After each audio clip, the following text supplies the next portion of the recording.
I am Senator Matt Harrington, Assistant Senate Republican Leader here at the State House.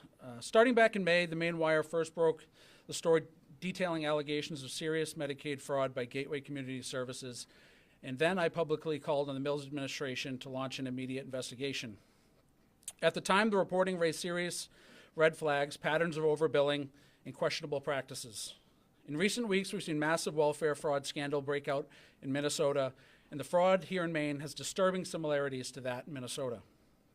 7 months later, we are finally seeing some action with the suspension of funding to Gateway. But let's be clear, this did not happen because of Democratic leadership or Governor Mills suddenly deciding to act. It happened because the story would not go away. It happened because the national media continued to dig, and it happened because the federal government is now paying attention. Despite taking months for the Maine media to cover this story, we all knew this fraud was real and happening.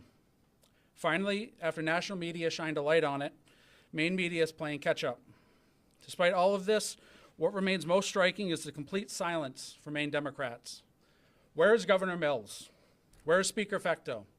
Where is President Daughtry? Where is the Attorney General? Where is Matt Dunlap? These are not minor questions. These are people who serve Mainers and are responsible for protecting the taxpayer, and their silence is absolutely deafening. Here are the facts. A company whose CEO reportedly spent time traveling to Somalia and running for president there and organizing a privately funded militia, all while his organization was overbilling programs funded by Maine taxpayers. Where is the outrage from Maine Democrats? Where are the press conferences? Where are the calls for accountability?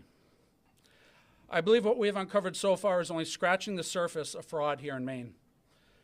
Why was Gateway Community Services, a company that had already received multiple notices of overbilling, allowed to sit on a steering committee to receive funding tied to the Lewiston Shooting Victims Fund?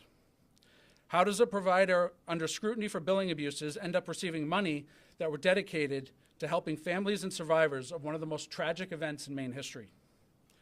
When you begin to look at how interwoven Gateway is with Maine Democrats, the silence starts to make a whole lot more sense.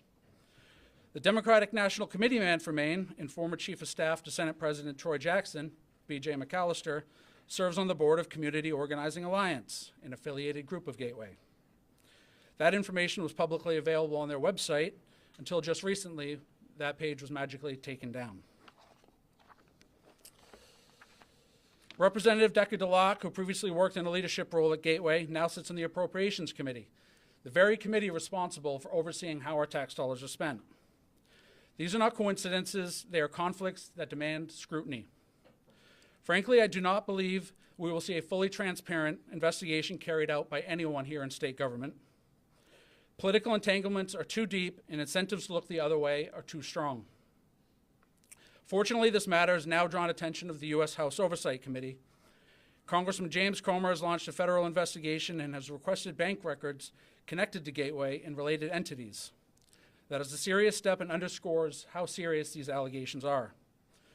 We are calling on Governor's Office staff, DHHS staff, state auditor, Democrats in the legislature, and all state agencies to fully cooperate with federal investigators examining fraud here in Maine. That means making documents available, that means answering questions, that means ending any effort to obstruct or delay the truth. Contrary to Attorney General Frye's secret directive to DHHS to avoid cooperating with the Justice Department, the scope of this alleged fraud demands the opposite approach. Maine taxpayers deserve transparency. Earlier when I said I believe Gateway is just scratching the surface, here's what I mean. From 2019 to 2024, Maine had 5,113 different companies billing MaineCare. That's 5,113 different companies, not different claims. But at the same time, we only had 22 employees working on fraud at DHHS.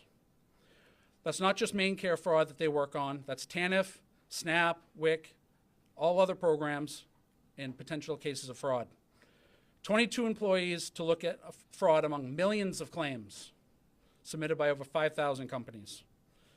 All told, Maine spent $1.2 million on fraud investigations at DHHS in the year 2024.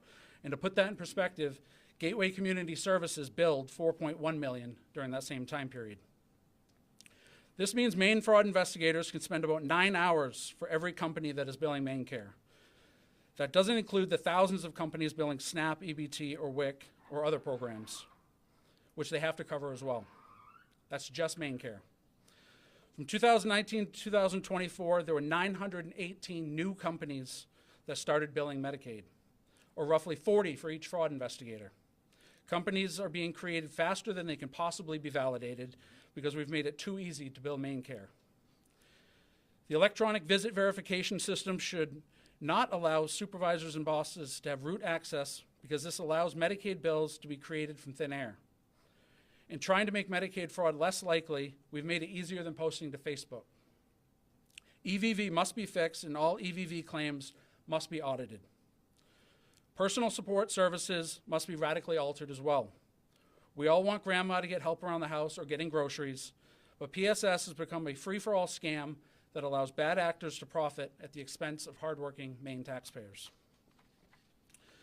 Vulnerable Mainers rely on MaineCare services, deserve honesty, and the people of Maine deserve to know why their government seems so unwilling to talk about this important issue.